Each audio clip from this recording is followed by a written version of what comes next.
So Hugh, tell me about your experience in teaching. The last 25 years of my life have really involved teaching. During that period, I have sold residential real estate for 10 years and owned a hotel for 15 years. And one might ask, what does that have to do with teaching?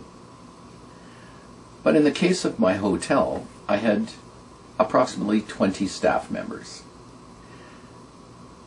All of those staff members had different jobs and different responsibilities, and they all had to be taught what they were and how to do them properly. You were the owner of this hotel. I was the owner of the hotel, owner-operator, and the operating part was to make sure everything functioned smoothly and according to the law.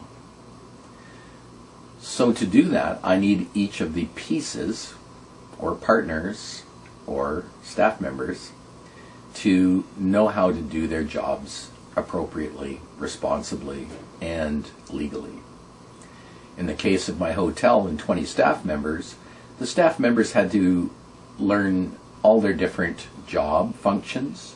They had to learn the job functions within the legal application, and they had to satisfy the needs of our clients. Whether it was being a cook, whether it was being a bartender, whether it was being a hostess, whether it was at the front desk, whether you cleaned rooms, there was ways to do their job properly and not do it properly. My job was to teach them what their responsibilities were and how to do their job properly. Not so hard when it comes to simply waitressing. A lot of it is common sense and etiquette. Same with cleaning rooms. But when it comes down to such things as serving alcohol in a restaurant or lounge, there are many legal applications involved, responsibilities and liability that has to do with the law and insurance. If the staff weren't taught how to do it properly, I became liable for any mistakes that were made. When it came to the restaurant, food handling, food preparation, and food storage were critical, and all have laws that apply to them and regulations. Those regulations are all monitored by the health board. So I had to teach my staff what the laws were and how to operate within the guidelines of the law. When it came to real estate, one might say, well, you were a salesperson. How does that apply, or teaching apply, to being a salesperson? But my job isn't to sell a house. A house will sell itself if it's the right house. My job is to teach my clients about the market, about the structure, about financing, and about the legal aspects of buying or selling and owning a house. When it comes to the market, my clients want advice, and they want to understand whether the market is going up or the market is going down, and why. What is the short-term future of the market? Will the market continue to go up, or are they buying at the high point of the market only to watch their equity dwindle because the market is going to go down? There's a lot of economic factors involved. Now, when did you first start to sell real estate? I first started to sell real estate in 1986, approximately 23 years ago. Where was that? In Toronto, Ontario, Canada. And I had a very good teacher. We had a gentleman who had been in the business for over 40 years and demanded that we understand what we were doing before we went and dealt with our clients, because they were also his clients, and he wanted us to be responsible representatives of his business and of the real estate business as a whole. Those lessons I learned from him, I now pass on to my clients. So you're telling me that your job really is to give information and teach your clients what it's all about, the purchase of a home or the sale of a home. That is my view of my responsibilities and my job. A lot of my clients don't understand how a house is built.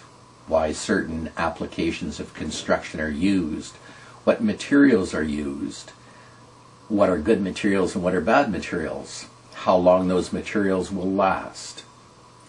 These are all very important factors to know when you're buying a house, because if you're buying a house that is 20 years old and the roof has never been changed, the windows have never been changed, the plumbing's never been upgraded, the windows have never been upgraded, the different mechanical aspects, the electrical in the house is all original, then the life expectancy has been reached of most of those mechanical portions of the house. My clients need to understand that so that they can know and visualize a budget for themselves such that when a piece of the house wears out, they are financially prepared to replace it.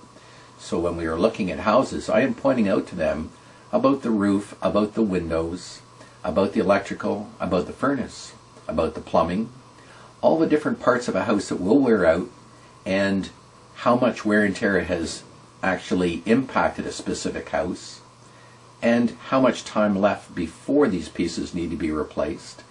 Also, I can teach them about what the general costs are to replace those parts. After that, there is mortgage financing. Very few people have the financial wherewithal to simply write a check and buy a $250,000 or $500,000 home. It's all financed through the bank. So I must teach the client about financing, amortization, term, variable interest rates, fixed mortgages, open mortgages, how they work, what they mean, and how it applies to them and their specific needs. The reason that there is a variety of financing applications is because everybody needs something different. I have to understand them all so I can teach each client what is most appropriate for them.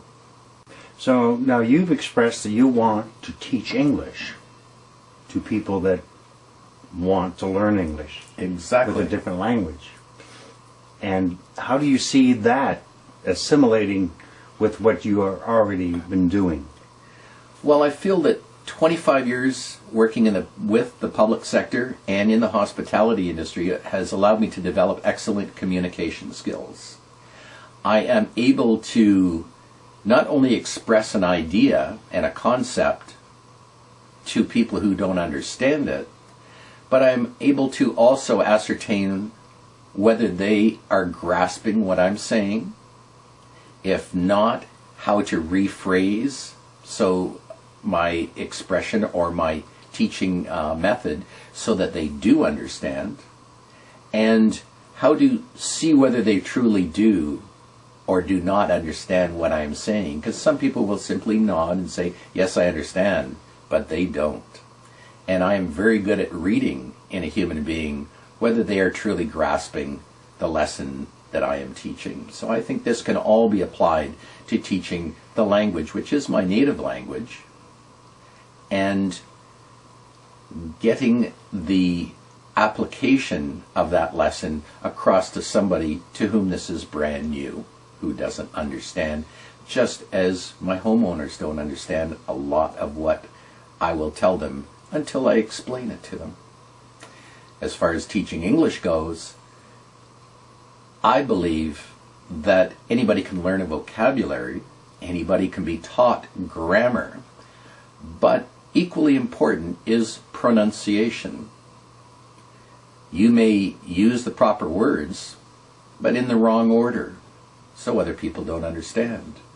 You may use a lot of words, but the grammar is wrong, so you cannot make your point.